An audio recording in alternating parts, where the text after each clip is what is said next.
नमस्कार दोस्तों, स्वागत है आप सभी को आज की इस वीडियो में। तो इस वीडियो में हम लोग देखेंगे क्वेश्चन नंबर 3 और 4 के बारे में, जो प्रश्नावली 13.1 का था। तो पीछे वीडियो में आप लोग को हम बताए थे क्वेश्चन नंबर 1 और क्वेश्चन नंबर 2 को। तो अगर आप क्वेश्चन नंबर 3 और 4 को खुद से ट्राई करेंगे तो ये सब बन जाएगा सब, ठीक है। अगर जिससे नहीं बन रहा है तो वो वीडियो को जरूर देखिए। तो चलिए हम लोग क्वेश्चन नंबर 3 और 4 को देखेंगे। अगर पिछला वाला अगर नहीं लिखे होंगे तो ये क्वेश्चन नंबर 1 था और ये क्वेश्चन नंबर 2 था। अब चलिए हम लोग क्वेश्चन नंबर 3 को देखते हैं। इसमें कहा गया कि निम्नलिखित बंटन एक मोहल्ले के बच्चों के दैनिक जेब खर्चा दर्शाता है। कि कोई मोहल्ले में कोई बच्चा है तो दिन में जितना खर्चा कर रहा है वो दिखा रहा है। तो इसमें टोटल जो सभी बच्चे हैं ना, इसका माह का जो खर्च है वो 18 रुपये है। तो लुप्त बारंबारता एफ ज्ञात कीजिए। तो इसमें एफ क्या करना पड़ेगा, इसका ज्ञात करना पड़ेगा। बाकी वही करेंगे। आपको थोड़ा सा समझा देते हैं कि यहाँ दैनिक बच्चों में खर्चा कैसे हो रहा है। तो बच्चों की संख्या 7 ऐसा बच्चा है जिसमें दैनिक खर्चा मतलब दिन में खर्चा 11 से 13 रुपये तक करते हैं। और 6 बच्चे ऐसे हैं जिसमें दैनिक खर्चा 13 से 15 करते हैं। और 9 बच्चे ऐसे हैं जिसमें 15 से 17 रुपये खर्च करते हैं। लेकिन आजकल के बच्चे क्या इतना ही खर्च करते हैं, इतना तो सब और 13 बच्चे ऐसे हैं। इस तरह से एफ बच्चे ऐसे हैं। आप पता नहीं यहाँ कितने बच्चे होंगे, इसका आपको मान ज्ञात करने के लिए कहा गया। पहले के जैसा ही हम लोग क्या करेंगे, इसमें भी हम लोग क्या करेंगे, बॉक्स बनाएंगे। तो सबसे पहले बॉक्स बनाकर रेडी रखेंगे। तो चलिए सबसे पहले हम लोग बॉक्स को बना लेते हैं। बॉक्स कितना बनाना पड़ेगा, 1 2 3 4 5 6 7 8 और एक्स्ट्रा 9 को बनाना पड़ेगा, ठीक है। तो सबसे पहले हम लोग बॉक्स को बना लेते हैं। तो चलिए हम लोग बॉक्स को बना लिए 9 को। आपको पता है कि पहला वाला जो घर में हम लोग लिखते हैं इसे हम लोग वर्ग अंतराल कहते हैं। तो यहाँ आप लोग वर्ग अंतराल लिख लीजिएगा, ठीक है। इसके बाद दूसरा बॉक्स में क्या लिखते हैं, बारंबारता। तो यहाँ लिख लेंगे बारंबारता। अब इसे हम लोग क्या बोलते हैं, एफ आई भी बोलते हैं, यहाँ एफ आई लिख सकते हैं। तीसरा क्या होता है, वर्ग चिन्ह होता है। तो यहाँ लिख देंगे वर्ग चिन्ह, इसे हम लोग एक्स आई भी कहते हैं। और चौथा हम क्या लिखते हैं, एफ आई और गुना को एक्स आई लिखते हैं। इतना काम तो आप आसानी से कर लिए होंगे, ठीक है। अब आगे थोड़ा करते हैं। इसमें देखिए जो इसका वर्ग अंतराल दिया है 11 से लेकर 13 तक दिया गया है। फिर 13 से 15, 15 से 17 आपका खत्म हुआ है 25 में। तो यहाँ हम आराम से देखेंगे और लिखते चलेंगे। 11 से आपका 13 दिया गया है, और 13 से आपका 15, और फिर 15 से आपका 17, और 17 से आपका 19, 19 से आपका 21, और 21 से आपका हो जाएगा 23, और 23 से आपका हो जाएगा 25। ये दिया हुआ है। बारंबारता 7 6 9, 7 6 9 13। तो यहाँ लिख देंगे 13। उसके बाद एफ दिया गया है, इसके बाद 5, इसके बाद 4। ये तो आपको दिया गया है, ठीक है। अब हमें वर्ग चिन्ह निकालना है। तो वर्ग चिन्ह निकालने के लिए पीछे की वीडियो में बताए थे कि ये जो उच्च सीमा और निम्न सीमा वर्ग अंतराल में दिख रहा है, तो जो बड़ा वाला है उसे उच्च सीमा, छोटा वाला है निम्न सीमा। तो दोनों को जोड़ेंगे और 2 से भाग देंगे। तो देखिए यहाँ उच्च सीमा है 13 और निम्न सीमा है 11, और इसे हम लोग जोड़ के 2 से भाग देंगे। तो 11 और 13 कितना हो जाएगा, 24 हो जाएगा। और इसे हम लोग 24 का 2 से भाग देंगे तो 12 बार में कटेगा। तो यहाँ कितना हो जाएगा, आपका 12 हो जाएगा। इस तरह से 15 और 13 को जोड़ेंगे तो 28 हो जाएगा, और 28 को 2 से भाग देंगे तो 14 निकलेगा। अब देखिए यहाँ अंतर कितना का चल रहा है, 2 का चल रहा है। इसका मतलब नीचे भी अंतर कितना चलेगा, 2 का चलेगा। आपको तो पीछे हम बताए थे। तो 14 और 2 कितना हो जाएगा, 16, 16 और 2 18, 18 और 2 20, 20 और 2 22, 22 और 2 24, ठीक है। और यहाँ पर हम लोग जोड़ते हैं तो सिग्मा, ये एफ आई को जोड़ रहे हैं तो एफ आई हो जाएगा। जो यहाँ पर जोड़ने पर कितने आएंगे टोटल, अब यहाँ दिया नहीं गया। सबसे पहले हम लोग जोड़ते हैं, देखिए तो हो जाएगा कितना, यहाँ 7 और 6 13, 13 और 9 9 3 12 मैंने 22, 22 और 3 25। देखिए यहाँ पर एफ वाला नहीं, इसके साथ नहीं जुड़ेगा, ये और ये सब एक साथ जुड़ेगा, एफ वाला नहीं जुड़ेगा। अब थोड़ा समझिएगा। अगर कोई संख्या यहाँ पर हम ये चर संख्या एक्स है और ये यहाँ पर हम 4 ले लिए, अब बोलेंगे इसको दोनों को जोड़िए, तो ये दोनों नहीं जुड़ सकता है। पहले इस चीज़ को समझिए कि क्यों नहीं जुड़ेगा। क्योंकि ये तो पहला चर है और ये अचर है, अचर मान है। तो चर और अचर कभी एक दूसरे से कभी नहीं जुड़ सकते, ना ही एक दूसरे से घट सकते हैं। तो यहाँ पर ये नहीं जुड़ेगा, एफ इस सबके साथ नहीं जुड़ेगा, तो ये अलग से रहेगा। तो अगर आप 4 और x को जोड़ने के लिए बैठेंगे तो क्या आपको बोलेंगे 4x हो जाएगा? नहीं, ये गलत हो जाएगा। अगर आप इसे करेंगे तो गलत हो जाएगा। आप 4 + y + x को जोड़ेंगे तो ये भी नहीं जुड़ेगा, क्योंकि सब अलग अलग चर है। तो अलग अलग चर का मतलब समझते हैं, y वाला y के साथ जुड़ेगा, x वाला x के साथ, और चर वाला चर के साथ जुड़ेगा। तो अगर आप सॉरी यहाँ इक्वल टू होगा, तो इसे क्या करेंगे हम लोग यहाँ पर जोड़ेंगे। तो 7 और 6 कितना हो गया? 13, 13 और 9 22, 22 और 3 25, 25 और 5 30, 30 और 4 34 हो गया। तो यहाँ क्या करेंगे? 34 का 4 लिखेंगे, और हाथ में कितना रहा? 3, 3 और हाथ यहाँ पर 1, 3 और कितना हो गया? 4 हो गया, तो 44 आ गया।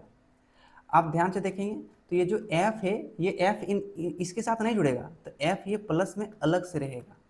ध्यान दीजिएगा, f क्या रहेगा? ये प्लस में अलग से रहेगा। अब इसे थोड़ा सा हम ऊपर कर देते हैं, अब थोड़ा सा बड़ा कर देते हैं। अब काम शुरू होगा यहाँ से, यहाँ आप लोग को दिख रहा होगा ठीक से। तो चलिए अब fi और हम लोग xi को निकाल लेते हैं। तो fi और xi को निकालने के लिए हम लोग आपस में क्या करते हैं? गुना करते हैं। तो चलिए गुना करते हैं। 12 और 7 को गुना करेंगे तो 12 7 कितना आएगा? 84 आएगा। फिर यहाँ 14 को 6 से गुना करेंगे तो 14 6 भी 84 होता है। 16 को 9 से गुना करेंगे तो 16 9 में 144 होता है। देखिए आपका पहाड़ा कम से कम 20 तक याद होना चाहिए, पहले बताते थे। 18 और 13 को गुना करेंगे, ये शॉर्टकट मल्टीप्लिकेशन करेंगे। हम 18 का पढ़ा 3 बार पढ़ेंगे, 18 3 54 का 4, हाथ में 5 हो जाएगा। फिर 18 का पढ़ा हम एक बार पढ़ेंगे, 18 कम 18 और 5 कितना? 23 हो जाएगा। तो यहाँ लिख देंगे 23, तो यहाँ 23 लिख देंगे, तो हो जाएगा 234। या फिर पहला तरीका कि 18 को 13 से मल्टीप्लिकेशन करेंगे, अब उस साइड में जाकर कर सकते हैं, ठीक है। तो 234 ही आएगा। नेक्स्ट है 20 को f से गुना करेंगे। हाँ, अब यही बात, 20 को हम लोग f से गुना करेंगे। अभी आपको बताएं कि ये चर है, ये अचर है, आपस में ये गुना भी नहीं होगा। तो आप बोलेंगे कि ये 20f, तो 20f को लिखिए या 20 गुना f लिखिए, दोनों बात सेम ही है, क्योंकि इस 20f में जो है इसके बीच में गुना का चिन्ह छुपा हुआ है, ठीक है। तो आप 20 गुना f लिखिए या 20f लिखिए, दोनों बात एक ही है। तो यहाँ हम क्या लिख देंगे? 20f लिख देंगे। तो 20 गुना f 20f हो जाएगा, ठीक है। और 22 को 5 से गुना करेंगे तो हो जाएगा 22 बच्चे 110 हो जाएगा, 110। और 24 को 4 से गुना करेंगे तो 24 दूना 48, 48 48 96, तो 96 हो जाएगा। अब यहाँ इसे जोड़ना भी पड़ता है, तो यहाँ लिख देंगे सिग्मा fi और xi, मतलब इस टोटल को जोड़ रहे हैं। अब हम क्या करेंगे? fi और xi को हम लोग जोड़ेंगे, ठीक है। तो जोड़ते समय एक बात को ध्यान देना है कि अचर वाला जो है एक साथ, तो ये दोनों एक साथ जुड़ेगा, और चर वाला अलग से, क्योंकि चर और अचर नहीं जुड़ सकता, आपको अभी हम पीछे बताएं, ठीक है। तो f वाला को अलग से रखना पड़ेगा। तो जोड़िए, 4 और 4 8, 8 4 12, 12 4 16, 16 और 0 16, 16 और 6 22 का 2 हो गया, 22 का 2 और हाथ में 2, 8 और 8 16, 4 20, 3 23, ये नहीं जुड़ेगा, 23 और 1 24, 9 32, 24 9 9 4 13 33 होगा, 33 और हाथ में था 2 35, 35 का 5, हाथ में 3, तो 1 और 2 3, 3 और 1 4 और हाथ में था 3 7, तो यहाँ हो जाएगा आपका 7 हो जाएगा, 752। और जो प्लस में था 20f वो अलग से ही रहेगा 20f। तो यहाँ तक आप समझ गए होंगे, उम्मीद करते हैं। तो आप सीधे लिखेंगे माइद बराबर, ठीक है। माइद का फॉर्मूला लिखेंगे, यहाँ इसलिए का चिन्ह लगा देंगे। माइद का फॉर्मूला क्या होता है? सिग्मा एयर, ठीक से कम चलो, ये हो गया सिग्मा एफ आई गुना एक्स आई बटे क्या हो जाएगा? Sigma F I, sigma F I. अब याद कीजिए, इसमें बच्चों का जो टोटल माइद का खर्च है ना, क्वेश्चन में दे रखा है, कितना दे रखा है? देखिए, माइद का जो टोटल खर्च है वो आपका टोटल 18 रुपया दे दिया। ध्यान से देखिए, ए चाचा तू कहाँ जा रहा है? 18 रुपया दे दिया गया। ध्यान से देखिए, 18 रुपया दे दिया गया। इसका मतलब जहाँ माइद देखेंगे तो उसके जगह में हम कितना रखेंगे? 18 रखेंगे, क्योंकि इसमें खर्चा दे दिया गया है। इसको थोड़ा सा नीचे कर देते हैं। चलिए लिखिए, तो माइद की जगह हम कितना लिखेंगे? हम लोग 18 लिखेंगे। तो यहाँ इसके नीचे लिखेंगे हम लोग 18। कलर चेंज किससे हो गया? तो चलिए, तो यहाँ लिख लेंगे हम लोग 18 बराबर सिग्मा एफ आई और एक्स आई का जो मान है वो 752 प्लस 20 एफ दिया गया है। तो 752 प्लस 20 एफ दिया गया। अब पूरा बटे एफ आई का मान है 44 प्लस एफ, जोड़ते समय ध्यान दीजिएगा, ठीक है। 44 प्लस एफ, 44 प्लस एफ है, ये प्लस नहीं, थोड़ा इसको बीच में लिखते हैं, ठीक है। अब देखिए 18 के नीचे कुछ नहीं तो क्या होगा 1। अब यहाँ पर हम लोग करेंगे क्रॉस मल्टीप्लीकेशन, माने टेढ़ा टेढ़ी गुना करेंगे, क्रॉस मल्टीप्लीकेशन, ठीक है, त्रिय गुना। तो त्रिय गुना करेंगे तो एक बात को हमेशा ध्यान देना है कि गुना हमेशा सबके साथ किया जाता है, अकेले के साथ नहीं। बच्चा क्या करता है, एक संख्या के साथ गुना करता है और छोड़ देता है। तो देखिए यहाँ 752 जो गुना करेंगे एक से, तो ये टोटल गुना होगा। तो 752 को अगर एक से गुना करेंगे तो आ जाएगा 752, ठीक है, प्लस 20 एफ को एक से भी गुना करेंगे तो हो जाएगा आपका 20 एफ। अब यहाँ बराबर देंगे। अब यहाँ 18 को 44 और एफ दोनों के साथ गुना करना पड़ेगा। तो 18 और 44 गुना कीजिए, 18 को सीधे पकड़ेंगे क्योंकि 18 पढ़ा हमको याद जब है तो आप सीधे पकड़िए। 18 का पढ़ा 4 बार, 18 चौक 72 का 2, हाथ में 7, फिर 18 चौक 72 और 7 79, मैंने 792 आया। फिर 18 को पढ़ा एफ, मतलब 18 और एफ को गुना करेंगे तो वो 18 एफ रहेगा, ठीक है। अब इसको हम दाहिना साइड जाते हैं, यहाँ राइट साइड ऊपर ध्यान से रखिए। तो यहाँ 20 एफ है, तो यहाँ 20 एफ जैसे का तैसे रखेंगे इस साइड में। अब बराबर के इस साइड में जो दिख रहा है 18 एफ, तो वो बराबर के इस साइड में ले आइए, माने बाएं पक्ष में। तो वो प्लस में है तो इस साइड आएगा तो माइनस में हो जाएगा, जो होगा 18 एफ बराबर 792 बराबर के दाहिना साइड में है, तो 792 यहाँ लिखेंगे। अब ये जो 752 है प्लस में, तो बराबर के उस साइड में जब जाएगा तो 752 हो जाएगा माइनस में। अब 20 गो एफ में 18 गो एफ घट जाएगा तो यहाँ कितना बचेगा, 2 गो एफ बचेगा, 2 गो एफ बराबर। अब 752 में 752 को घटाइए, 0 में से 0 जाएगा तो 0 बचेगा, 2 में 2 जाएगा 0 बचेगा, सॉरी। 9 में से 5 जाएगा तो आपका 4 बचेगा, 7 में से 7 जाएगा तो 0 बचेगा। तो इसका शुरू का 0 लिखिए या ना लिखिए, इससे मतलब नहीं है। अगर यहाँ से आप f का मान निकालेंगे तो ये 2 यहाँ गुना में है तो यहाँ भागा हो जाएगा, और 2 से 40 को काटेंगे तो कितना बार में निकलेगा, 20 बार में निकलेगा। तो आपको पूछा था कि f का मान निकालिए, तो यहाँ f का मान निकल गया, कितना निकल गया, 20 निकल गया। मतलब इसका जो मायद है, मतलब सभी बच्चे कितने रुपये करके खर्च करते हैं, 20 रुपये करके खर्च कर रहे हैं। तो ये उम्मीद करते हैं आप लोग समझ गए होंगे। तो ये क्वेश्चन नंबर 3 था। तो क्वेश्चन नंबर 3 को आप स्क्रीनशॉट मार लीजिए या फिर इसको पाउज करके लिख लीजिए। अब हम लोग नेक्स्ट देखते हैं क्वेश्चन नंबर 4 को। क्वेश्चन नंबर 4 भी उसी तरह से आप आसानी से बना लेंगे, लेकिन थोड़ा सा हटके है। मैंने क्वेश्चन नंबर 2 और 3 जैसा पूछा है कि किसी अस्पताल में एक डॉक्टर द्वारा 30 महिलाओं की जाँच की गई और उनके हृदय स्पंदन, जिसे बीट बोलते हैं, कि प्रति मिनट की संख्या नोट करके नीचे दर्शाए अनुसार संक्षिप्त रूप में लिखी गई है। तो एक उपयुक्त विधि का चुनते हुए इन महिलाओं के हृदय स्पंदन की प्रति मिनट माध्य ज्ञात करने के लिए कहा गया है। प्रति मिनट मतलब 1 मिनट में कितने बार धड़कता है।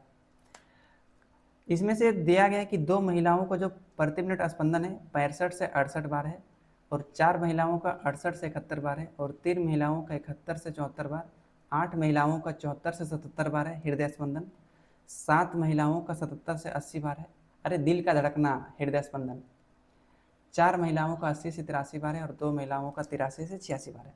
अच्छा, सबसे बेटर क्या माना जाता है, जो 70 से 72 होगा वो सबसे बेटर माना जाएगा, यही वाला, क्योंकि 1 मिनट में जो होता है हम लोग का जो दिल होता है वो 72 बार धड़कता है, जिसे हम लोग दिल का धड़कना कहते हैं। तो इस विधि को चुनते हुए इन महिलाओं का हृदय स्पंदन प्रति मिनट माध्य संख्या आपको ज्ञात करने के लिए कहा गया है। सभी क्वेश्चन के जैसा में इसमें भी बॉक्स बनाएंगे, 1 2 3 4 5 6 7 8 और एक 9 को बनाना पड़ेगा। तो चलिए सबसे पहले हम लोग बॉक्स को बना लेते हैं, ठीक है। तो बॉक्स को हमने रेडी कर लिया। आपको पता है कि हम लोग यहाँ क्या लिखते हैं, तो यहाँ लिखते हैं पहला वर्ग अंतराल। अब चाहे तो यहाँ जो लिखा है हृदय स्पंदन वो भी लिख सकते हैं। यहाँ दूसरा वाला हम क्या लिखते हैं, बारंबारता, जिसे हम लोग FI भी कहते हैं। तीसरा वाला हम लिखते हैं वर्ग चिन्ह, जिसे हम लोग XI भी कहते हैं। चौथा वाला हम लिखते हैं FI और XI। अब वर्गंतराल 65 से 68 से लेकर कितना तक दिया गया है, 86 तक। अंतर कितना का है, 3 का है। तो यहाँ आराम से सब क्या करेंगे, लिख लेंगे 86।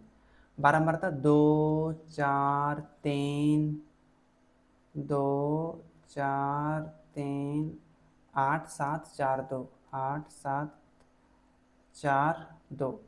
तो वर्ग अंतराल और बारंबारता हमने दोनों लिख लिया। अब वर्ग चिन्ह को कैसे निकालते हैं, तो उच्च सीमा और निम्न सीमा को जोड़ते हैं और 2 से हम लोग भाग देते हैं। तो देखिए उच्च सीमा आपका 68 और निम्न सीमा आपका 65 माने 65 है, बटे 2 से भाग देंगे। तो 8 5 13 का 3 6 6 12 और 1 13 133 आया, 8 बटे 2 से भाग देंगे। तो 2 छक 12, ये कटा, एक बचा, यहाँ 13 बनाया, फिर 2 छक 12, अब यहाँ एक बचा। अब यहाँ पॉइंट देंगे तो एक में 0 मैंने 10, तो 2 बच्चे 10, तो 66 बार में जाएगा। तो यहाँ क्या लिख देंगे, 66 लिख देंगे, 66.5 लिख देंगे। अब इसमें देखिए 71 और 68 को जोड़ेंगे और 2 से भाग देंगे क्योंकि वर्ग चिन्ह निकाल रहे हैं। तो 71 प्लस 68, इसको 2 से भाग देंगे, 7 8 और 1 9 713, और इसे 2 से भाग देंगे। तो 2 छक 12, एक बचेगा 19 बनेगा, 2 9 18, एक बचेगा, तो पॉइंट देंगे, एक में 0 मतलब 2 बच्चे 10, 69.5 आएगा। तो 69.5 आएगा, 69.5, तो यहाँ लिख देंगे 69.5। आप थोड़ा दिमाग लगाइए क्योंकि आपको बताए थे जब भी इस तरह से लिखना रहेगा वर्ग चिन्ह तो इसमें अंतर 3 का चल रहा है, तो यहाँ भी अंतर 3 का चल रहा है, तो इसमें और 3 इसमें ऐड कर दो। 69 में 3 जोड़ेंगे तो 69 3 72, तो 72.5, 72 में 3 जोड़ेंगे तो 72 3 हो जाएगा 75, तो यहाँ आ जाएगा 75.5। इसके बाद 75 में 3 जोड़ेंगे तो 75 3 78, 78.5, इसमें 3 जोड़ेंगे तो 78 3 81, 81.5, इसमें 3 जोड़ेंगे तो हो जाएगा 84 और 84.5। तो हम क्या करेंगे, यहाँ पर हम लोग पहले जोड़ लेते हैं ताकि इसका काम आगे कर लेंगे। तो सिग्मा हो जाएगा यहाँ पर मतलब कुल योग एफ आई का, तो जोड़िए 2 4 6, इसमें 30 आएगा क्योंकि क्वेश्चन में 30 महिला दिया गया है, तो इसमें टोटल कितना आएगा, 30 आएगा। अब यहाँ देखिए एफ आई और एक्स आई को कैसे निकालते हैं, आपस में दोनों को क्या करते हैं, गुना, वर्ग चिन्ह और बारंबारता को। तो एफ आई एक्स आई को गुना करेंगे, तो 2 से गुना करेंगे तो 2 पचे 10 का 0, हाथ में 1, 2 छक 12 और 1 13 का 3, हाथ में 1, 2 छक 12 और 1 13 हो गया। अब यहाँ एक अंक के बाद पॉइंट था, तो यहाँ एक अंक के बाद पॉइंट बैठाएंगे, सब गुना मुँह से कीजिएगा। 4 पंजे 20 का 0, हाथ में 2, 4 9 36 और 2 38 का 8, हाथ में 3, 4 छक 24 और 3 27, एक अंक के बाद पॉइंट। 3 पंजे 15 के 5, हाथ में 1, 3 दूना 6 और 1 7, फिर 3 सत्या 21 का 21, क्योंकि यहाँ हाथ बाकी नहीं था। 8 पच्चे 40 का 0, हाथ में 4, 8 पच्चे 40 और 4 44 का 4, हाथ में 4, 8 सत्ते 56 और 4 कितना हो गया 60, यहाँ पॉइंट होगा। 7 पंजे 35 का हो जाएगा 5, हाथ में 3, और 7 8 56 और 3 59 का 9, हाथ में 5, 7 7 49 और 5 54, पॉइंट देंगे, ठीक है। 4 पंजे 20 का 0, हाथ में 2, 4 एकम 4 और 2 6, 4 अठे 32 और 2 4 अठे 32 का 32 होगा, हाथ में नहीं था, एक अंक के बाद पॉइंट देंगे। 2 पंजे 10 का 0, हाथ में 1, 2 चौका 8 और 1 के 9, फिर 2 चौक 8 16 और 1 17, नहीं 16 का 16 होगा, यहाँ एक अंक के बाद पॉइंट। अब इसे हम लोग टोटल जोड़ेंगे सिग्मा एफ आई एक्स आई करके, F I x I, sigma मतलब कुल योग। जोड़िए 5 और 5 10 का 0, हाथ में 1 रहा, 3 और 8 11 और 7 18 4 22 9 31 6 37 9 46 और हाथ में था 1 47, तो 47 के साथ हाथ में 4, तो 4 और 3 7 7 14 और 1 15 0 15 4 19 2 21 6 27, तो 27 का कितना हो जाएगा 7, हाथ में कितना हो जाएगा 2, तो 1 और 2 3 2 5 2 7 5 6 11 11 5 16 3 19 20 और हाथ में था 2, तो 20 और 2 कितना हो गया 22, यहाँ कितना था 7 था, यहाँ 7 था, तो यहाँ हो जाएगा 22, तो 22 77.0 आ गया। अब इसका क्या करेंगे हम लोग, माध्य निकालेंगे। तो सीधे यहीं पर हम नीचे लिख दे रहे हैं, इसीलिए माध्य बराबर क्या होता है, sigma F I into X I बटे सिग्मा एफ आई। तो बताइए भैया सिग्मा एफ आई एक्स का मान कितना है 2277.0 बटे एफ आई का मान कितना है 30 है। आपको पता है कि ये जो पॉइंट के बाद जो होता है ना वो जीरो नहीं होता है, मतलब वो वैल्यू नहीं होता है। तो पॉइंट के बाद जीरो जब हटेगा तो जीरो हट जाएगा तो पॉइंट भी क्या हो जाएगा हट जाएगा, और बटे कितना बचेगा 30।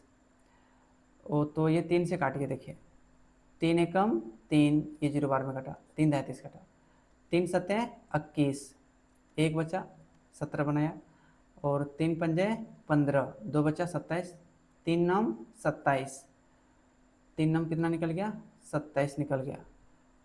हो हाथ में बचा 2। अब यहाँ अगर पॉइंट देंगे तो 2 में 0 20, तो 3 6 18। अब 18 जब गया फिर बचेगा 2, पॉइंट के बदले 0, तो 3 6 18 हो जाएगा। मतलब ये 3 6 18 3 6 18 3 6 18 ये चलते रहेगा। तो आप पॉइंट के बाद कितने अंक तक लेंगे, तो मैक्सिमम 2 अंक तक काउंट करना है। कितने अंक तक 2 अंक तक काउंट करना, मैंने गिनना है। तो अब कितना आया, अब आ गया 75.966 बटे कितना आ गया यहाँ पर 10। अब यहाँ 10 में एक देके एक जीरो है, तो ऊपर वाला संख्या को जैसे आप उतारेंगे, ठीक है, तो वहाँ ऊपर में ध्यान से देखिए, ऊपर में क्या अंक के बाद पॉइंट है 2 अंक के बाद, और यहाँ जब एक जीरो है तो एक अंक के बाद और घसकेगा, तो घसक जाएगा तो कितना हो जाएगा 3 अंक के बाद हो जाएगा। तो कितना हो गया 9.66। ये हो गया आपका एक्यूरेट मान। क्या हो गया आपका एक्यूरेट मान, आंसर हो गया। लेकिन किताब में कुछ और ही दिया होगा। कैसे दिया होगा, ये 75 पॉइंट कितना हो गया 9। अब यहाँ दिया है जो 6, तो इसको यहाँ एक आगे कर दिया होगा, क्योंकि ये 6 जो है ये 70 के करीब है, यहाँ 66 70 के करीब है, तो किताब में यहाँ 7 कर दिया होगा, तो 9.7 कर दिया होगा। तो किताब वाला ये भी आंसर सही है और ये भी आंसर सही है, दोनों आंसर सही है, इसमें कोई गलत नहीं है। तो अब उम्मीद करते हैं कि ये जो क्वेश्चन नंबर 4 था आप लोग ये समझ गए होंगे। तो इसको उतार लीजिए या फिर स्क्रीनशॉट मान लीजिए। आपको नेक्स्ट वीडियो में बताएंगे क्वेश्चन नंबर 5 और क्वेश्चन नंबर 6 के बारे में। तो आज का क्लास हम लोग इतना ही रखते हैं। कल की वीडियो हम लोग देखेंगे क्वेश्चन नंबर 5 और क्वेश्चन नंबर 6 को। पूरी वीडियो देखने के लिए आपका बहुत बहुत धन्यवाद। अपने घर में बड़ों का सम्मान कीजिएगा और छोटों में प्यार बांटिएगा। Thank you.